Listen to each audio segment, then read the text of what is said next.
Welcome to Coming Out of the Spiritual Closet with your host, me, Brittany Wittig. Join me every week to explore and demystify the world of modern spirituality. Welcome back. It's good to talk with everyone again.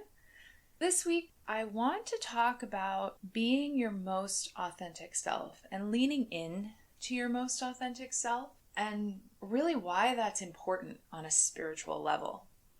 First off, I want to thank everyone for the ratings and reviews. I so appreciate it. Thank you for all the subscriptions. It's just amazing, and I'm super grateful. So thank you.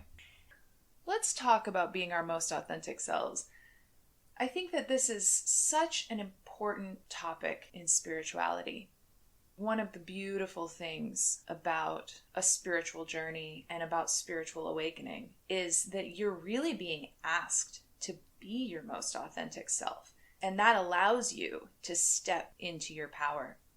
Often, when people first get into spirituality, there's this idea that there's a right or a wrong way, or a right path or a wrong path.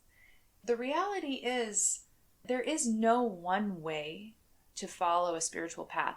Every single person's path is going to be unique. And I think that the reason we believe that there's this standard right path is because in the Western world, in our culture, there's a lot of discussion about right and wrong.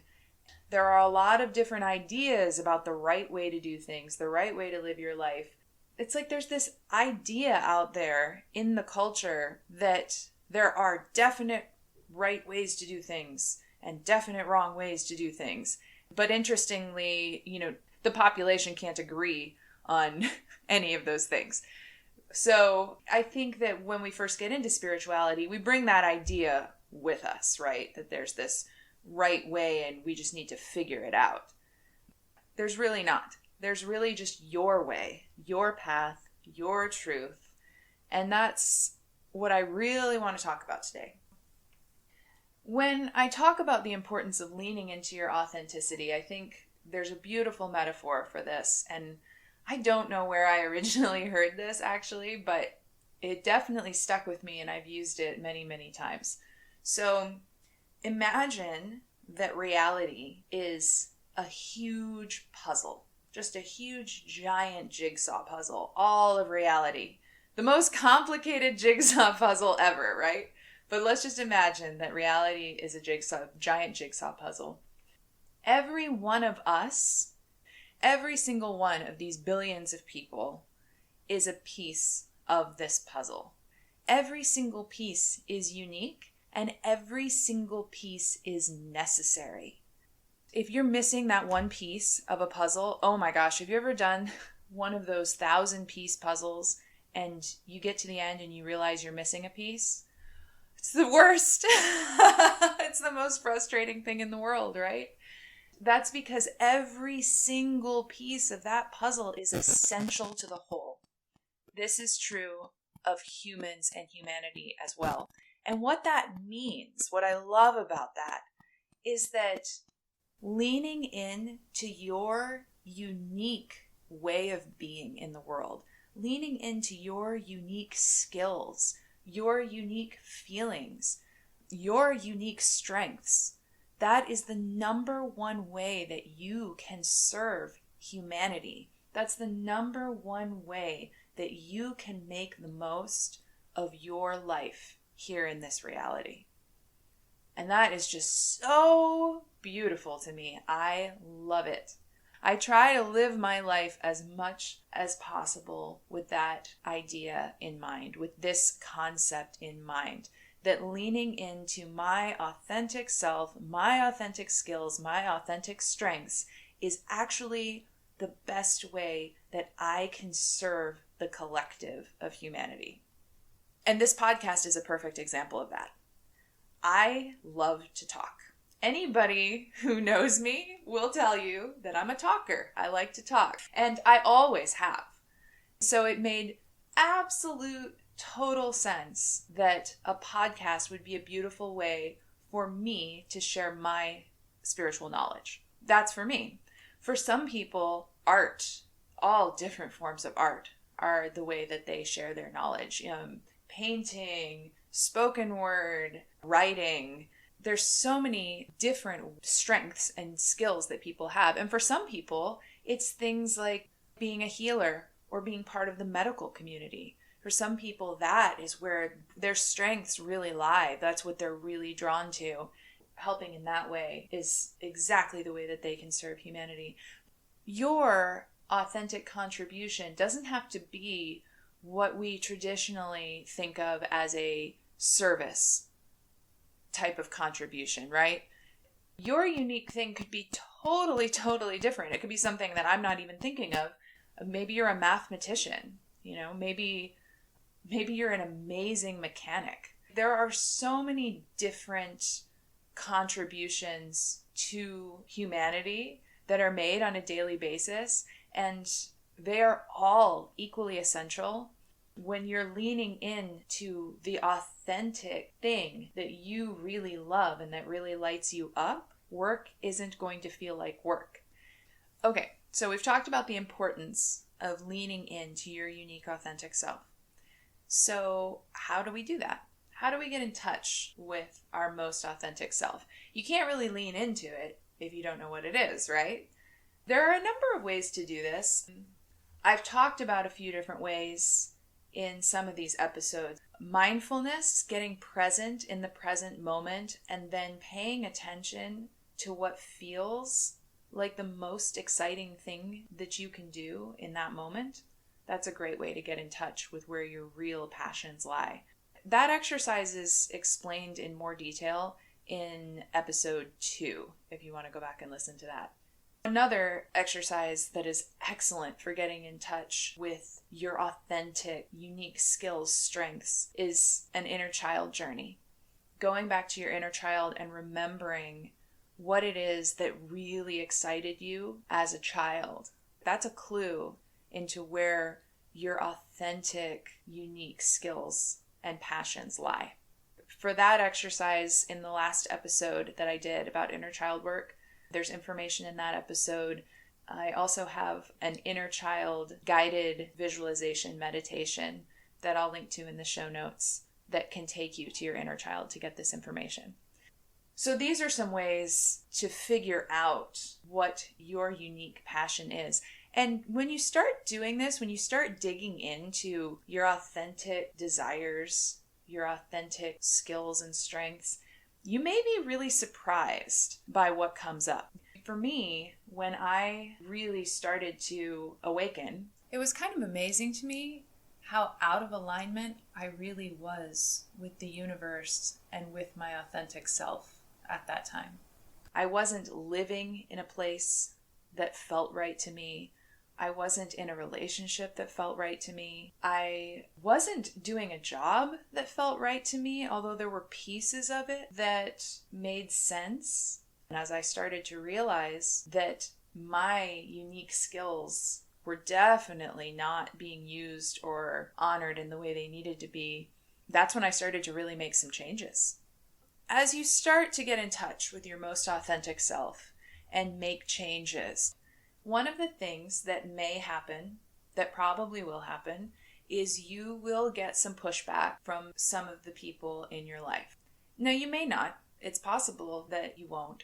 But it's probable that at least a few of the people in your life will sort of do a double take and be like, whoa, you're changing. And, we're supposed to change. But, again, culturally, we're so resistant to change that a lot of people have trouble seeing their friends or their family make big changes. That can be challenging for people. How do you handle these situations where you feel pushback from people? What I would recommend is when you're first digging in to your unique self, when you're first digging into your authentic self, I would recommend doing it privately in the beginning. You don't have to share it with every single person in your life. And this is actually a good practice to learn to self-validate what you're digging into. It's really common for us to go to our friends or our family to validate our choices.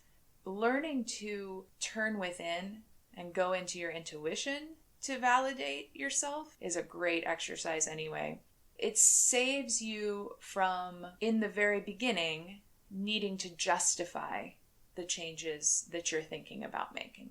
Now, of course, you're going to reach a point where you need to tell people, hey, I'm quitting my job. I'm changing my career. I'm moving to a new place. Whatever it is that you decide you need to do to lean into your authentic self, you're going to reach a point where you need to share that. When you get pushback, realize that they may have an idea in their mind of who you are and what you enjoy, and they haven't really gotten to know the real you that you're digging into.